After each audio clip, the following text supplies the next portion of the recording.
good way to put it. I think of Claudia. Yeah. It's the first one who comes to mind. That's a good point. Right? Our 14-year-old.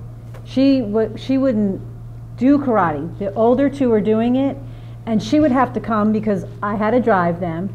Claudia, do you want to do it? No. Claudia, we're here. Why don't you try it? No. She refused. And then one of the instructors somehow conned her into starting.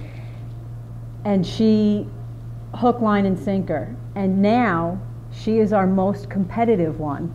Yeah. Really? Oh, yes. Wow. Yes. And what do you think of all of, because there's the lifestyle, and there's weapons, and there's combat, and I mean there's all types of Right. different, what do the children enjoy the most? Well, you know, it's changed over the years. Yeah. And I think that's key in a studio such as Babin's, because, you know, Gina and Juliana were on the demo teams, but now, and then they were doing competition, you know, competing for state points. And now as they're older, they're more attuned to being instructors themselves and teaching. But they've been able to grow up in that facility for 7 years, and as their lives and interests change, it changes what they do in the studio. So, I mean, there's obviously value to in your minds, because having karate's not inexpensive. Right. So, how do you justify?